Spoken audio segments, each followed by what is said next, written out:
Russia has successfully tested the world's first and smallest radar satellite for obtaining detailed images of the Earth's surface.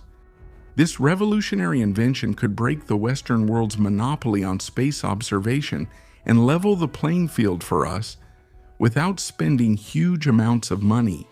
How does the Russian satellite Aist work, and what has it already managed to capture? What kind of message did it send to the Americans? We'll talk about this and other new developments, as well as the new Hero of the Week, in today's episode, after a brief summary of positive news.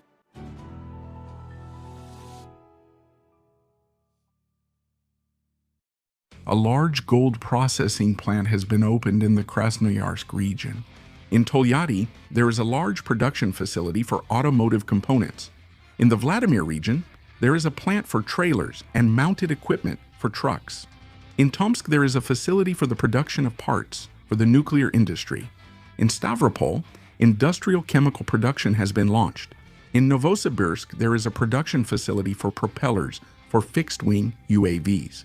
In Kuzbas, there is a plant for the production of polyester threads. In the Zabaykalsky Krai, there is a reinforced concrete products plant. In the Moscow region, there is a large dairy complex. The Russian team won all the gold medals at the International Chemistry Olympiad in Uzbekistan.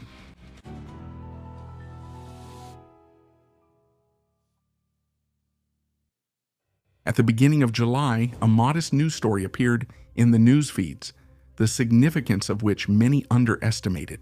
The newest Russian satellite, Aist, transmitted its first image to Earth, thereby proving the validity of the concept it was built on. Images were taken of Japan, the Panama and Suez Canals, as well as the United States. However, the latter have not been published, and we will explain why. But first, let's talk about the very concept that has been confirmed. It is nothing less than revolutionary. Although most of Russia is covered by clouds for a significant amount of time, satellites can still see the surface through them both day and night.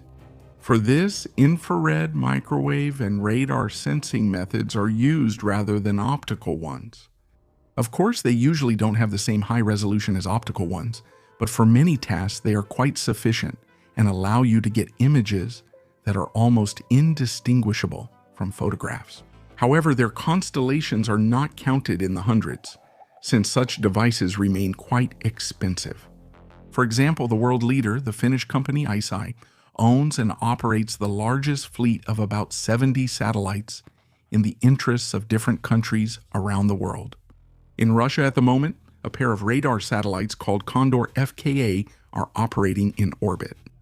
Imaging from them is carried out in 4 modes: detailed spotlight mode with a spatial resolution of up to 1 meter, detailed strip map mode with a resolution of 2 to 3 meters, and wide area survey mode with a resolution of 6 to 12 meters, as well as interferometric mode, which is used for creating digital terrain and surface models. Another pair of Condor satellites will be launched in the coming years. They are already being manufactured. Also, if we believe the foreign press, we have recently launched the first Obzor FKA satellite into orbit. Obzor. The Americans credit it with an outstanding resolution of 30 centimeters per pixel. This is great news, but as you can see for yourself, large radar satellites, for reference, the Obzor R weighs 4 tons, remain one-off products due to their high cost and complexity in manufacturing. That makes the CubeSat Aist, which weighs only 28 kilograms, even more interesting. What is this little guy capable of? To be continued.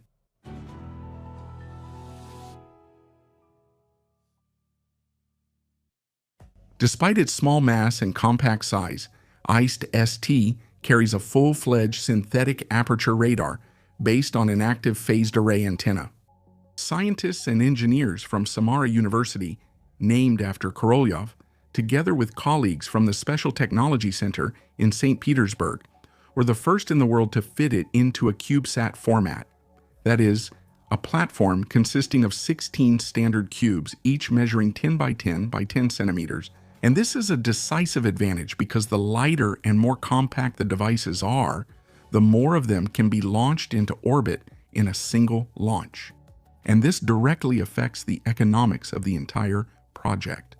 Yes, the resolution of images from AEST is only 5 meters per pixel. This is much inferior to its older counterparts, but that's in the so-called wide area scanning mode, meaning when the satellite scans a wide area beneath it to create maps or search for large objects. But there is also a spotlight mode with maximum focus on a narrow area. It will be tested at the next stage, and the developers expect to achieve a resolution of 2 meters per pixel. However, that's not the limit. Right now, AEST-ST is not aiming to compete with larger devices. It is only needed to confirm the correctness of the technical solutions, and this opens up completely new prospects for us.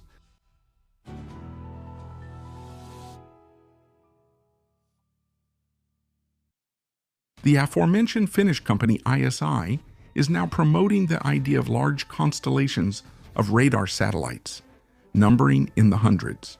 But it was Russia that took the first real step in this direction. After all the characteristics of AEST are confirmed, the issue of creating a fleet of such devices will be considered. It will make it possible to shorten the imaging revisit interval for a specific area or object from several days to just a few hours. And there is every reason to believe that the actual characteristics will turn out to be even higher than those stated. For example, the satellite's active lifespan should be at least 1 year. However, thanks to its unique propulsion system, it could very well operate 3 times longer, which makes the project's economics even more attractive. Thus, we are witnessing how Russia is catching up on its own and could very well take a shortcut thanks to new engineering solutions.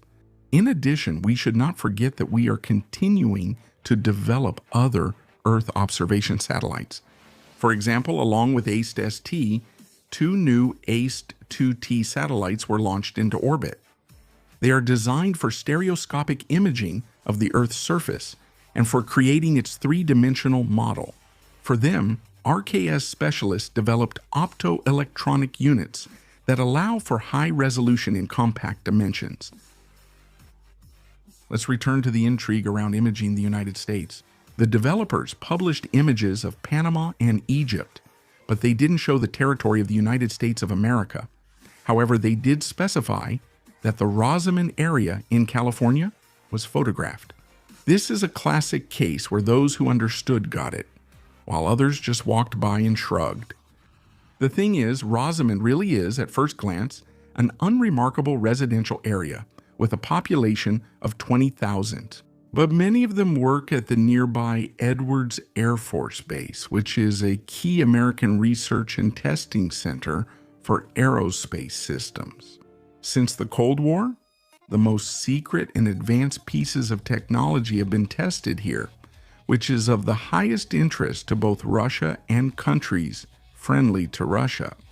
So the small but sharp-eyed Russian stork flying over California sent greetings to the American test pilots and promised to return with a new flock.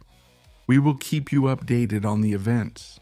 Next, more of the country's technological achievements.